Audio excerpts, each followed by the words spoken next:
নমস্কার সকলকে, ভালোবাসার রান্নায় সকলকে স্বাগত। গতকাল আমি আপনাদের চিড়ের কাটলেট দেখিয়েছিলাম। সেই চিড়ের কাটলেটের যে মণ্ডটা যেটা করে রেখেছিলাম, তাতে আপনাদের বলেছিলাম আমি কম তেলে টিকিয়া করে দেখাবো আপনাদের। তো সেটাই আজকে দেখাবো, আর সঙ্গে একটা একদম অর্ডিনারি স্যান্ডউইচ রেসিপি। চলুন শুরু করি। এই দেখুন, আমি এখান থেকে এই মণ্ড থেকে নিয়ে 4টে টিকিয়ার মতো করে নিয়েছি। কিছুই না, হাতে সামান্য একটু তেল লাগিয়ে নিয়েছিলাম। নিয়ে এগুলো যেভাবে আমরা বড়া করি সেভাবেই করে নেওয়া। একটু আগে গোল করে নিয়েছি, নিয়ে তারপরে হাতে একটু চাপ দিয়ে এটা তৈরি করেছি। এবার আমি এটা আপনাদের ভেজে দেখাচ্ছি। এখানে আমি একটু ব্রেড ক্রাম রেখেছি। এই টিকিয়ার মধ্যে দুটো আমি কম তেলে যেরকম দেখাবো সেটা, আর দুটোকে আমি ব্রেড ক্রাম লাগিয়ে তৈরি করে দেখাবো। দুটোই করতে পারেন আপনারা, কোনো অসুবিধা নেই।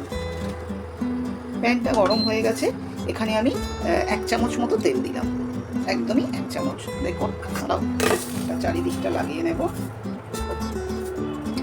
এবার একটু গরম হতে দেব।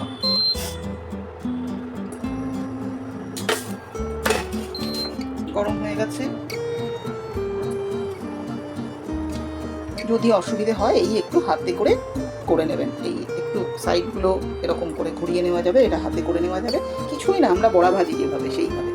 এই দিয়ে দিলাম, আর একটাও আমি এইভাবেই দিয়ে দেবো।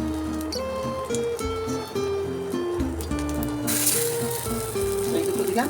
এবার বাকি যে দুটো, এই দুটো একটু ব্রেড ক্রাম্বে কোট করে দেখাচ্ছি।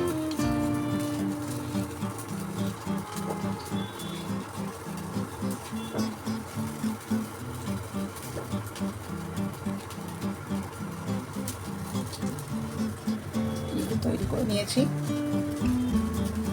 একটু ছড়িয়ে দিলাম, দিয়ে দিলাম। আঁচটা মাঝারি আছে। আরও একটা নিচ্ছি, এই ব্রেড ক্রামসে ঘুরিয়ে নিলাম। ব্যাস, এই সাইডগুলো নিলাম, নিয়ে নিজের হাতেই এটাকে একটু ছেড়ে দিচ্ছি, এক্সেসটা পড়ে যাবে। এটাও দিয়ে দিলাম। দেখুন, একসঙ্গে আমি 4টে দিয়েছি, আপনাদের সুবিধে হবে বুঝতে।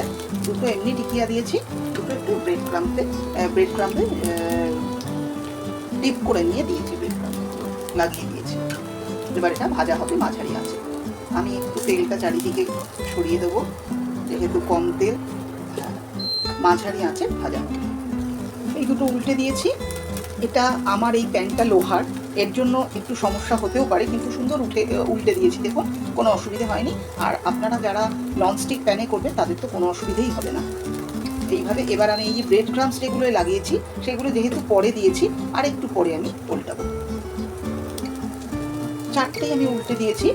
এবার এই ভাজাটা যতক্ষণ হচ্ছে ততক্ষণ যে একটা সাধারণ স্যান্ডউইচ দেখাবো বলেছি, এই ডোটা দিয়েই করে দেখাবো। যেহেতু এই ডোটার মধ্যে অনেক সবজি আছে, আলু আছে, বাদামের গুঁড়ো আছে, সামান্য বেসন আছে, এটা দিয়ে এটা যদি করেন তাহলে অনেক কিছুই করতে পারবেন। এই দুটো পাউরুটি নিয়েছি আমি, এবার স্যান্ডউইচটা করে দেখাচ্ছি। পাউরুটির টুকরো দুটোই আমি হালকা করে মাখন দিয়েছি। এবার আমি এই যে পুরটা, এইটাই এর ওপর, দুটোর ওপরই পাতলা করে লাগাবো।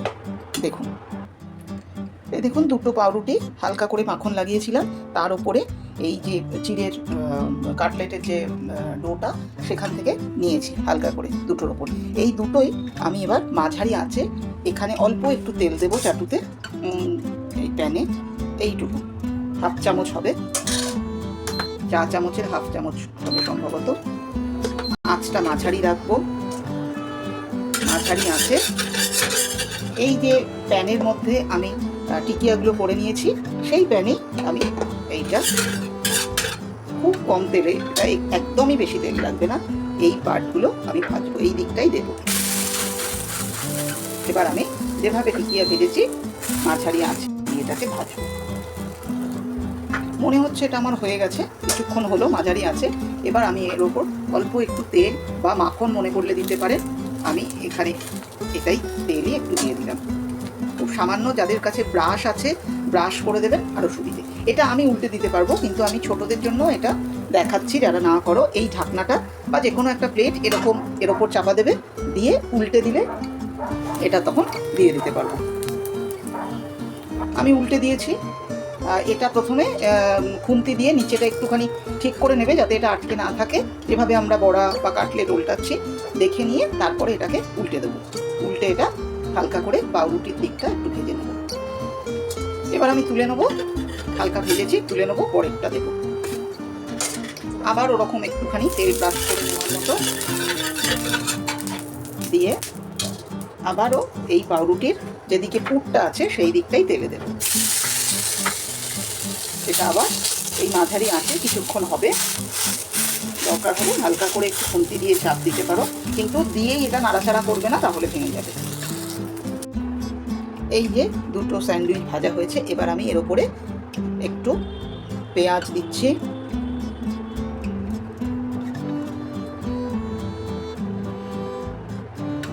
একটু দিয়ে দিলাম পেঁয়াজ। তোমাদের মনে হলে তোমরা কুচানো পেঁয়াজও দিতে পারো, কোনো অসুবিধে হয় না, তাতে টেস্টের কোনো তফাৎ নেই। যেরকম সুবিধে সেরকম দেবে। রান্নাটা ভালোবাসার ব্যাপার, এত নিয়ম করে রান্না করা যায় না। যার যেটাই মনে হয় ঠিক লাগছে, শুধু একটু সময় হাতে নিয়ে রান্না করবে, আমার ধারণা তাতেই রান্না সুন্দর হয়। আর একদিকে আমি এই শসাগুলো সাজিয়ে দিলাম। এর মধ্যে আমি আরও একটু পেঁয়াজ দিয়ে দিলাম। এইগুলো না যে যার নিজের টেস্টের ওপর, যদি কারোর পেঁয়াজটা খেতে ভালো লাগে সে একটু বেশি দেবে, না হলে কম দেবে। এর মধ্যে মনে করলে তোমরা একটা টমেটোর টুকরো দিতে পারো, আর না মনে করলে না।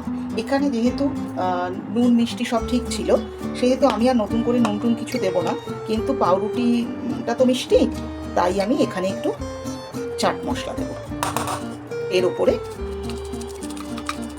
খুব সামান্যই চাট মশলা ছড়িয়ে দিচ্ছি আমি।